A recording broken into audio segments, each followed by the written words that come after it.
Hello guys, അസ്സലാമു അലൈക്കും. Welcome to Saru's kitchens YouTube channel. എല്ലാവർക്കും സുഖമാണെന്ന് വിശ്വസിക്കുന്നു. അപ്പോൾ ഞാനിന്ന് ഉണ്ടാക്കാൻ വേണ്ടി പോകുന്നത് എഗ്ഗ് ബോംബാണ് കേട്ടോ. അതെല്ലാവരും ഒന്ന് ട്രൈ ചെയ്ത് നോക്കണേ. നമുക്ക് എങ്ങനെയാണ് ഈ എഗ്ഗ് ബോംബ് ഉണ്ടാക്കുന്നതെന്ന് കാണണ്ടേ? അപ്പോൾ ഞാനിതാ ഒരു പാൻ എടുത്ത് വെച്ചിട്ടുണ്ട്. ഇതിലേക്ക് ഒരു 2 സവാളയാണ് കേട്ടോ, കൊത്തിയരിഞ്ഞ 2 സവാള ഇതിലേക്ക് ഇട്ട് കൊടുക്കുന്നുണ്ട്. ഇത് നല്ല പോലെ നമ്മൾക്കൊന്ന് ഗോൾഡൻ കളറാകുന്നത് വരെ നമുക്കൊന്ന് ഫ്രൈ ചെയ്ത് എടുക്കണം. ഓക്കെ, ആവശ്യത്തിന് നമ്മൾക്ക് ഇതിൽ ഉപ്പിട്ട് കൊടുക്കാം. ഒരു ഉപ്പിട്ടിട്ട് നല്ല പോലെ നമുക്കിതൊന്ന് ഫ്രൈ ചെയ്തെടുക്കാം. ബോംബ് എന്ന് പറയുന്നത് കേട്ടിട്ട് ഇങ്ങനെ പേടിക്കൊന്നും വേണ്ട കേട്ടോ. അത്ര വലിയ സിമ്പിളായിട്ടുള്ള ബോംബ് ഉണ്ടാക്കുന്ന അത്ര ഇതൊന്നുമില്ല, സിമ്പിളായിട്ടുള്ളൊരു കാര്യമാണ്. ഓക്കെ, അപ്പം ഇതിലേക്ക് ഞാനിവിടെ 8 അല്ലി വെളുത്തുള്ളി, ഒരു ചെറിയ കഷ്ണം ഇഞ്ചിയും കൂടി ചതച്ചെടുത്തതാണ് കേട്ടോ.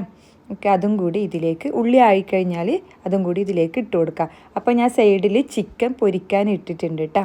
അപ്പോൾ ചിക്കൻ പൊരിച്ചിട്ട് അതിൽ അത് നുള്ളി ഇടാൻ വേണ്ടിയിട്ടുള്ള പരിപാടിയാണ്. ഓക്കെ, ആ ചിക്കനിലാകെ ഞാൻ മുളകിൻ്റെ പൊടിയും പിന്നെ മഞ്ഞൾപ്പൊടി ഉപ്പും കൂടി ഇട്ടിട്ട് പൊരിക്കുന്നതാണ് കേട്ടോ. ഓക്കെ, അപ്പോൾ നമ്മുടെ ഇഞ്ചിയും വെളുത്തുള്ളി ആയിക്കഴിഞ്ഞാൽ ഇതിലേക്ക് ഒരു 1/4 ടീസ്പൂൺ മഞ്ഞൾപ്പൊടി ഇട്ട് കൊടുക്കാം.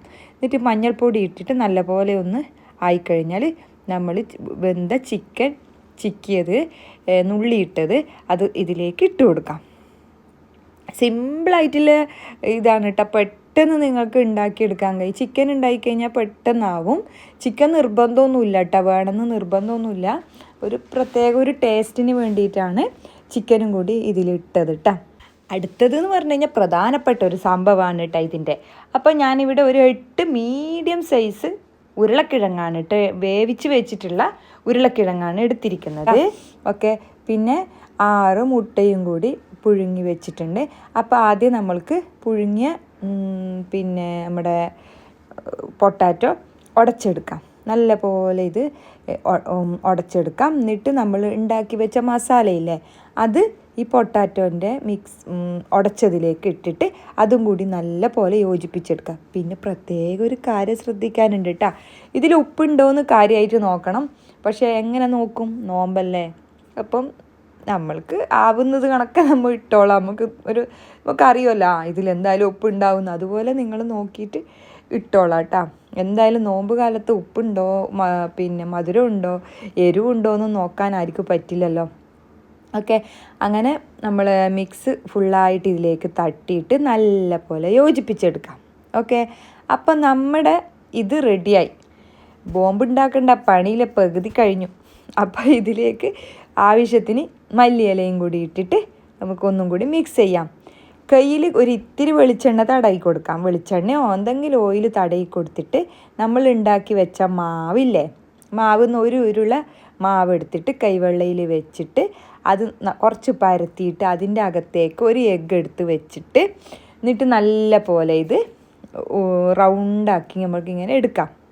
ഓക്കെ, റൗണ്ടാക്കി എടുത്തിട്ട് പിന്നെ ഇങ്ങനെ കയ്യിൽ എണ്ണ ഉണ്ടാകുമ്പോൾ അത് ഒട്ടിപ്പിടിക്കുകയൊന്നും ചെയ്യില്ല കേട്ടോ. ഒരു ഇത്തിരി എണ്ണ വെച്ച് കഴിഞ്ഞാൽ ഒട്ടിപ്പിടിക്കുകയൊന്നും ചെയ്യില്ല.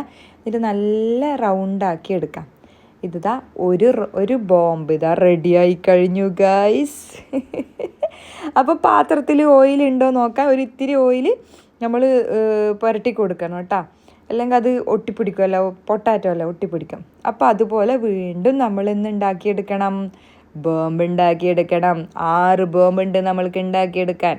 ഓക്കെ, ആരെങ്കിലും വിചാരിച്ചൊക്കെയല്ല കേട്ടോ ബോംബ് എന്നൊക്കെ പറയുമ്പോൾ ഫുഡിനെ ഉണ്ട് ആരെങ്കിലും ബോംബ് എന്നൊക്കെ പറയലെന്നൊക്കെ നിങ്ങളൊന്നും വിചാരിച്ചൊക്കെയല്ല, ഒരു തമാശയായിട്ട് കരുതണേ.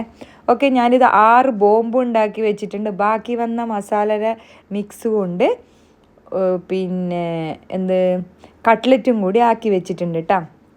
പൊട്ടാറ്റോ ഇതും ചിക്കനും കൂടി ഉണ്ടായതുകൊണ്ട് കട്ട്ലറ്റായി അത്.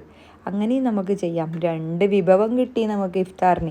ഓക്കെ, അപ്പോൾ ഇതാ ഒരു മുട്ട ഞാൻ പൊട്ടിച്ചൊഴിച്ചിട്ടുണ്ട്. ഇതിലേക്ക് പിന്നെ ഒരു ഇത്തിരി ഉപ്പും കൂടിയിട്ട് നല്ല പോലെ മിക്സ് ചെയ്തെടുക്കാം. അപ്പോൾ ബ്രെഡ് ക്രംസും കൂടി ഞാൻ ആക്കി വെച്ചിട്ടുണ്ട്. ബ്രെഡ് ക്രംസിൻ്റെ കൂടെ അതിൽ ഒരു ഇത്തിരി കോൺഫ്ലവറും കൂടി ഇട്ട് കഴിഞ്ഞാൽ പിന്നെ ഇതുണ്ടാവില്ല കേട്ടോ, നെയ്യ് കുടിക്കൂല കേട്ടോ. അപ്പോൾ കോൺഫ്ലവർ ഇടാൻ ശ്രദ്ധിക്കുക. ഞാൻ കോൺഫ്ലവർ എൻ്റെ അടുത്ത് ഉണ്ടായിട്ടില്ല, അതുകൊണ്ട് കോൺഫ്ലവർ ഇടാൻ വിട്ടുപോയി. ഇല്ലാത്തത് കൊണ്ട് കോൺഫ്ലവർ ഞാൻ ഇട്ടിട്ടില്ല. അതുകൊണ്ട് നിങ്ങൾ കോൺഫ്ലവർ ഉണ്ടെങ്കിൽ അത് ഈ ബ്രെഡ് ക്രംസിൻ്റെ കൂടെ ഇടാൻ മറക്കരുത് കേട്ടോ. അപ്പോൾ നല്ല ക്രിസ്പി ആയി കിട്ടുകയും ചെയ്യും, ഓയിൽ കണ്ടൻറ്റ് ഉണ്ടാവുകയില്ല കേട്ടോ. അങ്ങനെ ഇതുപോലെ മുക്കിയെടുത്തിട്ട് നമ്മൾക്ക് ഓരോന്നാക്കി എടുത്ത് വെക്കാം. അങ്ങനെ ബോംബിൻ്റെ അവസാന ഫിനിഷിങ് പണിയിലാണ് കേട്ടോ നമ്മളുള്ളത്. അപ്പോൾ ഞാനിതാ എല്ലാ ബോംബും റെഡിയാക്കി വെച്ചിട്ടുണ്ട്. ഇനി നമ്മൾക്ക് ഇതൊന്ന് പ്രാക്ടീസ് ചെയ്തെടുക്കണ്ടേ, ഇത് പൊട്ടോ ഇല്ലയോ നോക്കണ്ടേ. അപ്പോൾ ഞാനിതാ ഓയിലെടുത്ത് വെച്ചിട്ടുണ്ട്. പിന്നെ ഞാൻ വെളിച്ചെണ്ണയിലാണ് കേട്ടോ ഉണ്ടാക്കുന്നത്. അപ്പോൾ ഓരോ ബോംബും എടുത്തിട്ട് നമ്മൾക്ക് ഇതിൽ ഓയിലിട്ട് കൊടുക്കാം.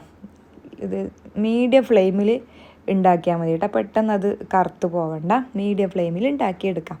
ഓക്കെ, അങ്ങനെ ഒരു ഭാഗം ആയിക്കഴിഞ്ഞാൽ മറുഭാഗവും മറിച്ചിട്ടിട്ട് നമ്മുടെ ബോംബിനെ നമ്മൾക്ക് കോരിയെടുക്കാം. അപ്പോൾ അടിപൊളിയായിട്ടുള്ള എഗ്ഗ് ബോംബ് റെഡി ആയി കഴിഞ്ഞു ഗൈസ്. എല്ലാവരും ഉണ്ടാക്കി നോക്കണം കേട്ടോ, ഈ ഇഫ്താർ പൊളിയായിട്ടെന്ന്. അപ്പോൾ എല്ലാവരും ഉണ്ടാക്കി നോക്കിയിട്ട് അഭിപ്രായം പറയാൻ മറക്കരുത്. അപ്പോൾ വീഡിയോ ആദ്യമായിട്ട് കാണുന്നവരെന്ത് ചെയ്യണം, സബ്സ്ക്രൈബ് ചെയ്യണം കേട്ടോ. എന്നാലേ വീണ്ടും എൻ്റെ വീഡിയോ നിങ്ങൾക്ക് നോട്ടിഫിക്കേഷനായിട്ട് വരുള്ളൂ. വീഡിയോ ഇഷ്ടമായിട്ടുണ്ടെങ്കിൽ ലൈക്ക് ചെയ്യുക, ഷെയർ ചെയ്യുക, കമൻറ്റ് ചെയ്യുക. അപ്പം വീണ്ടും നല്ലൊരു വീഡിയോയുമായി കാണുന്നത് വരെ നിങ്ങളുടെ സ്വന്തം Saru's kitchen. Thank you for watching. Bye by.